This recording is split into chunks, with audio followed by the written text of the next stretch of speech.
Assalamualaikum warahmatullahi wabarakatuh. Halo semuanya, kami dari kelompok 3 yang terdiri dari 8 orang, yaitu Ajis, Amel, Irma, Reza, Ninda, Nining, Septia, dan Uni. Di video kali ini, kami akan membahas tentang satu topik yang berkaitan dengan pasien septik, yaitu tentang standar keselamatan pasien. Sebelum masuk ke materi inti, apa sih yang dimaksud dengan pasien septik atau keselamatan pasien? Keselamatan pasien merupakan indikator yang paling utama dalam sistem pelayanan kesehatan yang diharapkan dapat menjadi acuan dalam menghasilkan pelayanan kesehatan yang optimal dan mengurangi insiden bagi pasien atau Canadian Patient Safety Institute 2017. Menurut Kemenkes Republik Indonesia 2015, keselamatan pasien atau patient safety adalah suatu sistem yang memastikan asuhan pada pasien jauh lebih aman. Sistem tersebut meliputi pengkajian risiko, identifikasi insiden, pengelolaan insiden, pelaporan atau analisis insiden, serta implementasi dan tindak lanjut suatu insiden untuk meminimalkan terjadinya risiko. Sistem tersebut dimaksudkan untuk menjadi cara yang efektif untuk mencegah terjadinya cedera atau insiden pada pasien yang disebabkan oleh kesalahan tindakan. Insiden keselamatan pasien adalah semua kejadian atau situasi yang berpotensi atau mengakibatkan harm, penyakit, cedera, cacat, kematian, kerugian, dan lain-lain. Hal tersebut dapat dicegah, bahkan seharusnya tidak terjadi karena sudah dikategorikan sebagai suatu disiplin. Dalam Permenkes RI nomor 1691/Menkes/Per/8/2011 tentang keselamatan pasien rumah sakit. Insiden keselamatan pasien adalah segala sesuatu yang terjadi secara sengaja atau tidak sengaja dan kondisi mengakibatkan atau berpotensi untuk menimbulkan cedera pada pasien, yang terdiri dari kejadian tidak diharapkan, KTD, kejadian nyeri cedera, KNC, kejadian tidak cedera, KTC, dan kejadian potensial cedera, KPC. Insiden keselamatan pasien sewaktu-waktu dapat terjadi tanpa direncanakan yang dapat membahayakan pasien dan tidak terpenuhi outcome dalam penyembuhan pasien. Apa sih tujuan dari pasien seperti?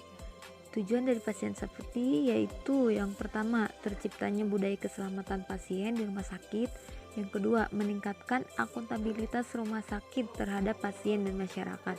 Yang ketiga, menurunnya kejadian tidak diharapkan atau KTD di rumah sakit. Dan yang terakhir itu terlaksananya program-program pencegahan sehingga tidak terjadi pengulangan KTD atau kejadian tidak diharapkan. Kenapa harus ada pasien safety atau manajemen pasien safety di rumah sakit?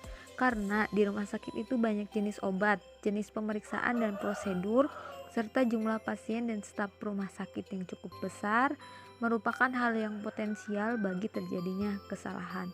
Oleh karena itu, untuk menghindari kejadian atau hal-hal yang tidak diharapkan atau kesalahan, maka di setiap rumah sakit itu harus ada MPS-nya atau manajemen pasien safety-nya. Langkah-langkah pelaksanaan pasien safety meliputi 9 solusi keselamatan pasien di rumah sakit WHO CC untuk keselamatan pasien pada 2 Mei 2007, yaitu 1. Perhatikan nama obat, rupa dan ucapan seperti mirip dan terdengar mirip. Yang kedua, pastikan identifikasi pasien. Yang ketiga, komunikasi secara benar saat serah terima pasien. 4. Pastikan tindakan yang benar pada sisi tubuh yang benar.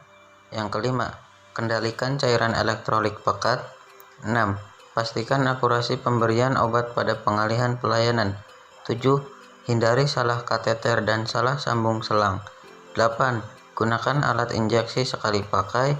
Dan yang terakhir, tingkatkan kebersihan tangan untuk pencegahan infeksi nosokomial. standar keselamatan pasien menurut Peraturan Menteri Kesehatan Nomor 1691/per/8/2011 tentang keselamatan pasien rumah sakit. Pasal 7 ayat 2 meliputi yang pertama hak pasien, yang kedua mendidik pasien dan keluarga, yang ketiga keselamatan pasien dalam kesinambungan pelayanan, yang keempat metode peningkatan kinerja untuk melakukan evaluasi dan program peningkatan keselamatan pasien, yang kelima kepemimpinan dalam meningkatkan keselamatan pasien, yang keenam mendidik staf tentang keselamatan pasien, yang ketujuh merupakan kunci bagi staf untuk mencapai keselamatan pasien.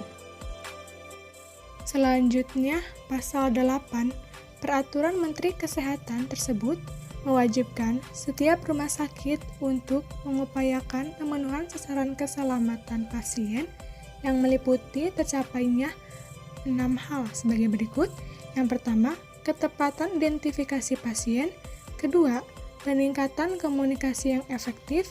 Ketiga, peningkatan keamanan obat yang perlu diwaspadai. Keempat, kepastian tepat lokasi, tepat prosedur, tepat pasien operasi. Kelima, pengurangan risiko infeksi terkait pelayanan kesehatan. Dan yang terakhir, pengurangan risiko pasien jatuh. Selanjutnya, dalam rangka menerapkan standar keselamatan pasien menurut pasal 9 Peraturan Menteri Kesehatan, rumah sakit melaksanakan 7 langkah menuju keselamatan pasien yang terdiri dari: yang pertama, membangun kesadaran akan nilai keselamatan pasien. Yang kedua, memimpin dan mendukung staf. Yang ketiga, mengintegrasikan aktivitas pengelolaan resiko. Yang keempat, mengembangkan sistem pelaporan. Yang kelima, melibatkan dan berkomunikasi dengan pasien. Yang keenam, belajar dan berbagi pengalaman tentang keselamatan pasien. Dan yang terakhir, mencegah cedera melalui implementasi sistem keselamatan pasien. Peraturan Menteri Kesehatan Republik Indonesia Nomor 1691 Menkes 48/2011 tentang keselamatan pasien rumah sakit. Sasaran 1, ketepatan identifikasi pasien. Sasaran 2, peningkatan komunikasi efektif. Sasaran 3, peningkatan keamanan obat yang perlu diwaspadai atau high alert. Sasaran 4, kepastian tepat lokasi, tepat prosedur, tepat pasien operasi. Sasaran 5, pengurangan risiko infeksi terkait pelayanan kesehatan.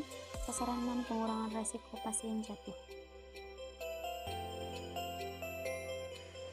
Demikian materi yang bisa kami sampaikan. Semoga bisa bermanfaat dan menambah wawasan kepada kita semua. Wassalamualaikum warahmatullahi wabarakatuh.